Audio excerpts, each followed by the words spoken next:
করব সেটা হচ্ছে তাপের পরিবহন। তাপের পরিবহন ব্যাপারটা কিরকম, যেহেতু আমরা কঠিন পদার্থে তাপের পরিবহন করছি, তাই শুধুমাত্র পরিবহন পদ্ধতিটা আমরা এখানে পড়ব। যেটা কি, যেখানে দেখা যায় যে কোনো একটি কঠিন পদার্থের এক প্রান্ত থেকে আরেকটা প্রান্তে তাপ পরিবাহিত হবে। কিভাবে পরিবাহিত হবে বলছে যে শুধুমাত্র পদার্থের অণুগুলোর কম্পনের দ্বারা একটা অণু থেকে আরেকটা অণুতে তাপের পরিবহন হবে, কিন্তু পদার্থের অণুগুলির কোনো রকম স্থানচ্যুতি ঘটবে না। তাকে আমরা তাপের পরিবহন বা পরিবহন পদ্ধতিতে তাপের পরিবহন আমরা বলি। তাহলে এইটা আমরা পড়লাম। এবার তাপের পরিবহন যখনই হচ্ছে তখন নিশ্চয়ই এমন কিছু কিছু পদার্থ থাকবে যারা তাপের পরিবহন ভালো করতে পারবে বা খারাপ করতে পারবে। তো যারা ভালো তাপের পরিবহন করবে তাদেরকে আমরা বলবো তাপের সুপরিবাহী পদার্থ। ঠিক আছে, যেমন যে কোনো ধাতব পদার্থই যদি বলি তাহলে সেগুলো হচ্ছে তাপের সুপরিবাহী পদার্থ। আর কুপরিবাহী কারা বলছে, যারা তাপের পরিবহন ততটা ভালোভাবে করতে পারবে না বা যে সকল পদার্থের মধ্য দিয়ে তাপ পরিবাহিত হবে না বা খারাপভাবে হবে তাদেরকে আমরা বলবো তাপের কুপরিবাহী পদার্থ। যেরকম যেরকম কাঠ বা তোমার প্লাস্টিক, ঠিক আছে, এগুলো হচ্ছে তাপের কুপরিবাহী পদার্থ। বেশ, এরপরে আসি সেটা হচ্ছে স্থির পূর্ব অবস্থা এবং স্থিতাবস্থা। স্থির পূর্ব অবস্থা ও স্থিতাবস্থা, এটা কি বলি, বলছে যে আমরা ধরছি এখানে একটা ধাতব দণ্ড আছে। এই ধাতব দণ্ডটাকে আমরা কতগুলো স্তরে ভাগ করে নিই, মানে ভেবে নিই যে এই দণ্ডটা কতগুলো স্তরের সমষ্টি।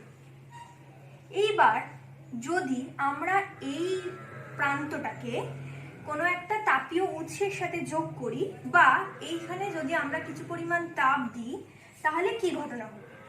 তিনটে ঘটনা হবে। এই স্তরটা প্রথমে কিছুটা পরিমাণ তাপ শোষণ করবে, তাহলে যেটা হবে ফার্স্ট তাপের শোষণ হবে।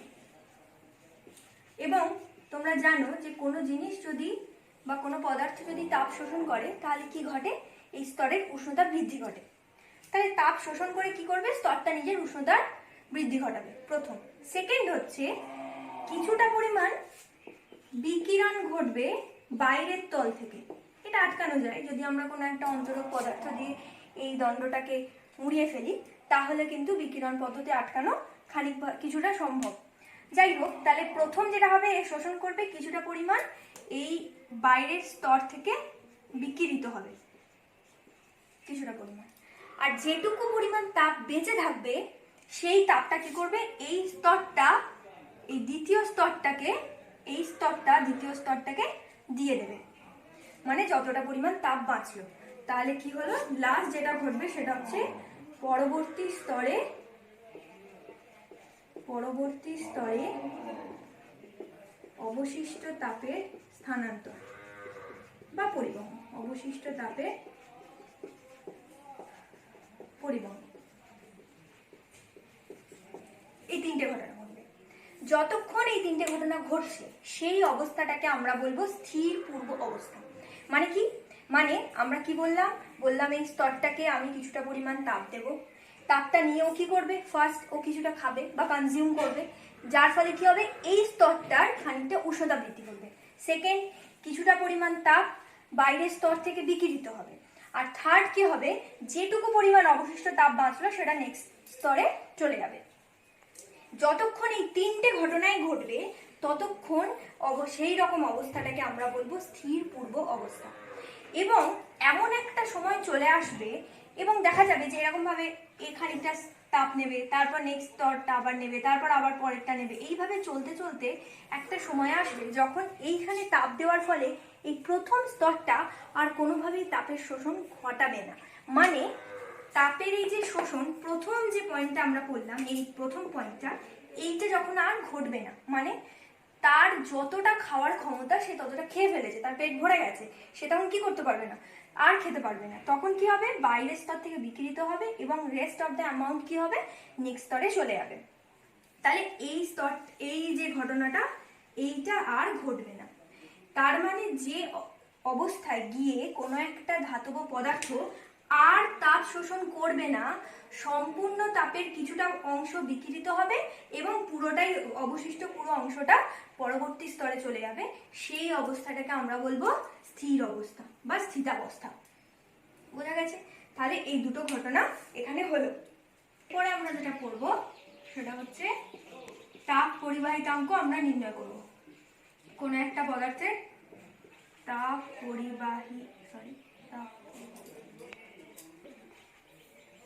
পরিবাহিতাঙ্ক করব। আচ্ছা, আমরা এখানে ধরবো যে এখানে একটা ধাতব পাত নেব,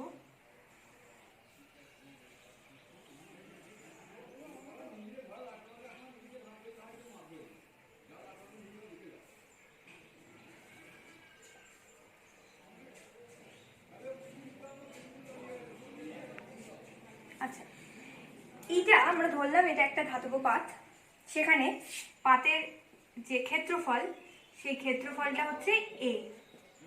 এই দিকের যে তলটা সেই তলটার উষ্ণতা হচ্ছে থিটা 1 আর এই দিকের তলটার উষ্ণতা হচ্ছে থিটা 2 এবং এই যে বেধটা এই বেধটা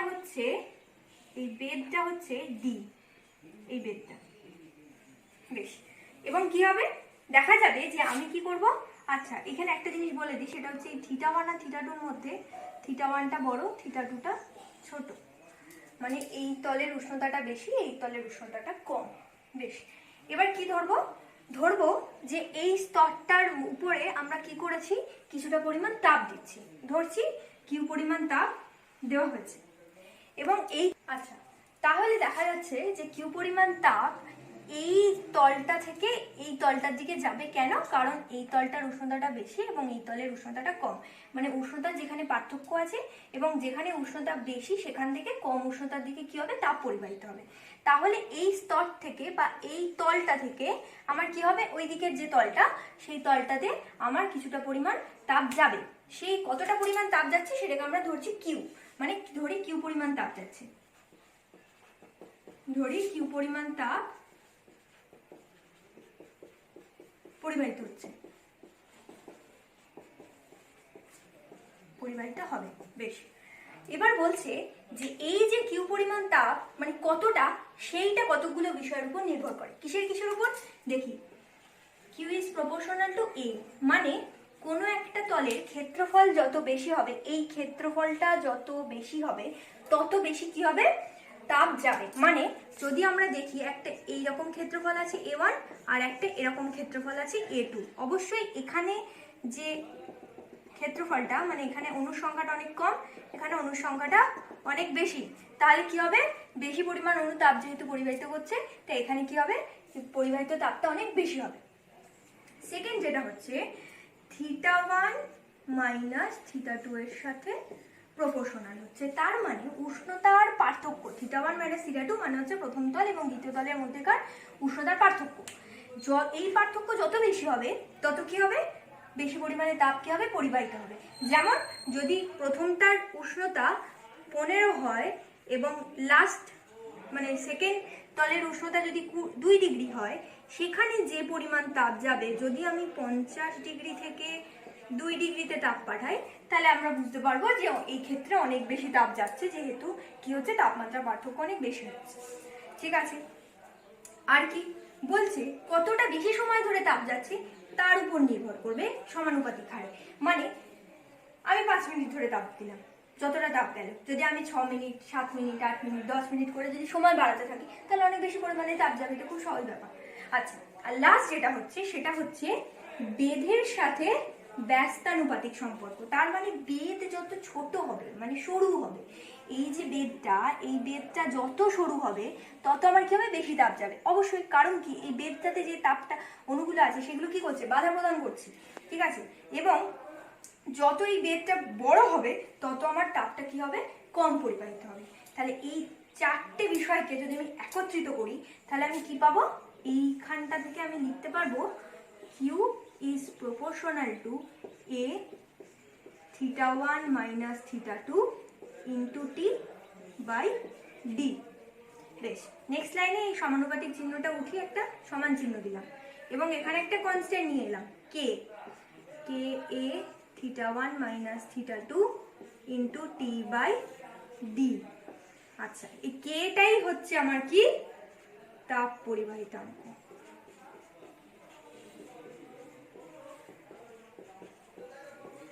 তাপ পরিবাহিতাঙ্ক। বেশ, তাহলে এবার কে এর সংজ্ঞা দিতে হবে। আমরা কি করব, এটাকে 1 করব, a should be equals to 1। বেশ, t equals to 1, d equals to 1 যদি হয় তাহলে সরি আর একটা হবে theta 1 minus theta 2 into equals to 1। তাহলে আমরা পাচ্ছি q equals to k, সব 1, এটা 1, theta 1 minus theta 2 1, theta 1 deta 1। তাহলে এই পুরো পোরশনটা যদি 1 হয়ে যায় তাহলে q equals to k পড়ে থাকে। এইখান থেকে আমরা সংজ্ঞাটা দিতে পারবো যে কোনো একটা পদার্থর একক বেগ ও একক প্রস্থচ্ছেদের ক্ষেত্রফলযুক্ত একটি পাতের দুই বিপরীত পৃষ্ঠের উষ্ণতার পার্থক্য যদি একক হয় তাহলে স্থিতাবস্থায় পাতের এক পৃষ্ঠ থেকে অপর পৃষ্ঠে কি হবে, লম্বভাবে যে পরিমাণ তাপ যাবে বা যে পরিমাণ তাপ পরিবাহিত হবে তাকে ওই পদার্থের তাপ পরিবাহিতাঙ্ক বলবো। বেশ, তাহলে আমরা এখান থেকে তাপ পরিবাহিতাঙ্কের সংজ্ঞা পেলাম। এবার আর কি পড়তে হবে, তাপ পরিবাহিতাঙ্কের একক পড়তে হবে। এই দিকটা একটু মুছে দিই। এবার আমরা এইটা পেয়েছি, এইখান থেকে আমরা যেটা করব সেটা হচ্ছে কেটাকে একা করব। তাহলে কেটাকে ডান দিকে রেখে সব জিনিসগুলোকে বাঁ দিকে নিয়ে চলে যায়, ডিটা নিচে আছে, ভাগ আছে, দিকে গিয়ে গুণ হবে, আর বাকি পুরো পোর্শনটা এখানে কে সাথে গুণ আছে তাহলে ভাগ হবে। তাহলে ব্যাপারটা এরকম দেখতে হবে q into D by a theta 1 minus theta 2 into t equals to k। তাহলে এবার এককে আসি, কে এর একক করছি, কে এর এককে দেখো q হচ্ছে তাপ, তাপ মানে হচ্ছে জুল। বেশ, ডিটা কি, ডিটা হচ্ছে বেদ, বেদ মানে মিটার। বেশ, এটা হচ্ছে ক্ষেত্রফল, সেটা হচ্ছে metre square. Theta 1 minus theta 2 এটা হচ্ছে টেম্পারেচার ডিফারেন্স। টেম্পারেচার ডিফারেন্স মানে হচ্ছে কেলভিন, আর টাইমটা হচ্ছে second.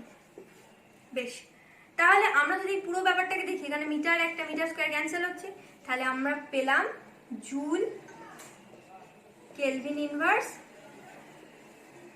Second inverse, metre inverse. আচ্ছা, তাহলে আমরা দেখলাম যে এসআই পদ্ধতিতে আমার কে এর একক পেলাম, এইটা হচ্ছে তো কে এর একক। আরেকটা হয় এই জুল আর এই সেকেন্ড ইনভার্স, এইটা হচ্ছে ওয়াট, কারণ শক্তি বাই সময় কার্য এই ক্ষমতা। তাহলে এখানটা হয়ে যাবে watt, kelvin inverse, metre inverse. ঠিক আছে, এই দুটো হচ্ছে তোমার কে এর একক। কে সংজ্ঞা পেলাম, কে এর একক পেলাম। বেশ, তাহলে তাপ পরিবাহিতাঙ্ক হলো। যেটা আছে সেটা হচ্ছে তাপ রোধ বা তাপীয় রোধ। সেটা কি বলছি, আমরা পড়লাম যে কোনো একটা ক্ষেত্রফলের মধ্যে দিয়ে বা যখন তাপ পরিবাহিত হয় তখন সেই তাপটা ফর্মুলা কিরকম হয়, K A theta 1 minus theta 2 into T by D. বেশ, এইবার আমি যদি বলি একক সময়ে কতটা পরিমাণ তাপ পরিবাহিত হচ্ছে, তাহলে আমার এই সময়টাকে আমি কি করব, এইদিকে বাঁ দিকে নিচে নিয়ে আসবো। তাহলে যেটা পাবো সেটা হবে Q by T equals to K A theta 1 minus theta 2 in divided by D. আচ্ছা, আরেকটা কাজ করবো, এই কে এটাকে নিচে নামিয়ে আনি। কে এটাকে যদি নিচে নামিয়ে আনি তাহলে দেখতে হবে Q by T equals to theta 1 minus theta 2 divided by D by K A. বেশ, এটা থাক। এবার আমরা একটু অন্য জিনিস বলি, সেটা হচ্ছে আমরা ধরছি যে এটা একটা তার, তামার তার ভাবতে পারি, যার মধ্যে দিয়ে কি হবে, তড়িৎ পরিবাহিত হবে। তড়িৎ পরিবাহিত হওয়া মানে কি, মানে কিছু পরিমাণ আধান সেগুলো কি হবে, একটা দিকে প্রবাহিত হবে। কেন প্রবাহিত হবে বলছে যে এইখানটার বিভব হবে V1, এই জায়গার বিভব হচ্ছে V2। তোমরা এখন শুধু জেনে রাখো যে এই জায়গার বিভব হচ্ছে V1, এই জায়গার বিভব হচ্ছে V2। এটা পরবর্তী যে চ্যাপ্টার আছে তড়িৎ, সেখানে আমরা আরো ডিটেলসে পড়ব। শুধু বুঝে না যে তাহলে এইখানে কি হচ্ছে, এটা বিভবের পার্থক্য হচ্ছে। ব্যাপারটা কিরকম, এখানে যেমন আমরা দেখলাম যে উষ্ণতার পার্থক্য হলে তবেই তাপ যাবে, এখানেও বিভব নামক জিনিসটার যদি বা রাশিটার যদি পার্থক্য থাকে তবেই কিন্তু তড়িৎ পরিবাহিত হবে। তাহলে এখানে তাই বলি, এটা হচ্ছে বিভবের একটা পার্থক্য দেখতে পেলাম, V1টা অবশ্যই গ্রেটার দেন V2। তার জন্য কি হচ্ছে, এখান দিয়ে আধানের পরিবহন হচ্ছে, এবং যেদিকে আধানের পরিবহন হবে দেখতে পাবো যে তড়িৎ, ধরে নিচ্ছি যে আধানটা এই দিকে প্রবাহিত হচ্ছে, এই দিকে। আচ্ছা, এখানে এই ধাতব যে তারটা নিয়েছি, সেই তারটার যে ঋণাত্মক আধান মানে ইলেকট্রন, সেই ইলেকট্রনটা কি হচ্ছে এইদিকে যাচ্ছে, এবং তাহলে আমার তড়িৎটা কি হবে, এইদিকে যাবে। বেশ, এইবার ওহমের সূত্র থেকে পাই, এখানে একটা সূত্র আছে, ওহমের সূত্র বলে V1 minus V2 equals to I into R। বেশ, তাহলে I equals to আমরা লিখতে পারবো V1 minus V2 by R। আচ্ছা, আরটা কি, আরটা এখানে বলেনি, আরটা হচ্ছে এই পরিবাহীটার রোধ। সেটা কি, মানে এই যে আধান যে যাবে, এই পরিবাহী কিন্তু খুব সহজে যেতে দেবে না। পরিবাহীর যে ধর্মের জন্য আধান কি হবে, এর মধ্যে দিয়ে যাওয়ার সময় বাধাপ্রাপ্ত হবে, তাকে আমরা বলবো রোধ, মানে বাধা দেওয়ার যে ধর্ম। বেশ, এইবার এই আইটা কি, আইটা হচ্ছে তড়িৎ প্রবাহিত তড়িৎ।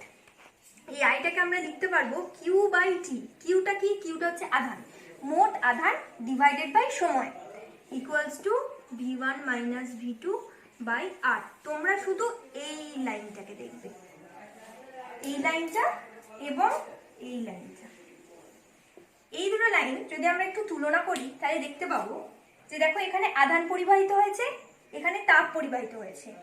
একক সময়ে যতটা পরিমাণ আধান পরিবাহিত হয়েছে, এখানে কি করেছিলাম, একক সময়ে কিছুটা পরিমাণ তাপ পরিবহন হয়েছিল। কেন হয়েছিল, তাপমাত্রার পার্থক্য ছিল θ1 মাইনাস θ2। এখানে তড়িৎ কেন প্রবাহিত হয়েছিল, কারণ তোমার বিভবের পার্থক্য V1 মাইনাস V2। এবং আমরা যদি এই পুরো জিনিসটাকে তুলনা করি তাহলে আমরা একটা জিনিস দেখতে পাবো, এই যে D বাই K লিখেছি, এই জিনিসটা এই R এর সাথে সমতুল্য একটা রাশি।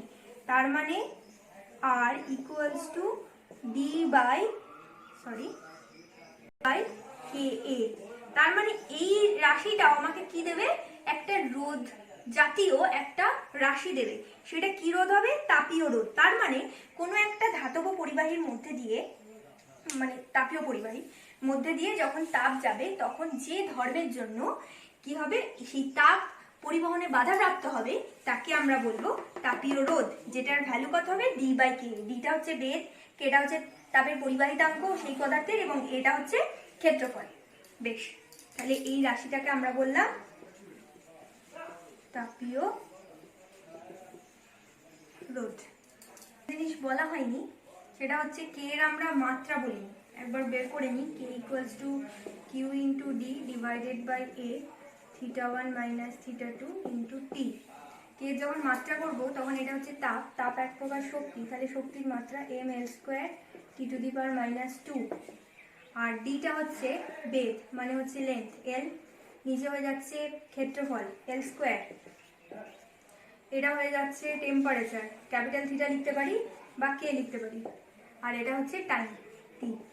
তাহলে আমরা এই পুরো জিনিসটাকে একসাথে করলে দেখতে পাবো এম, এখানে দেখো একটা এল স্কোয়ার কাটছি, আর এখানে একটা টি, উপরে গিয়ে -3 হবে।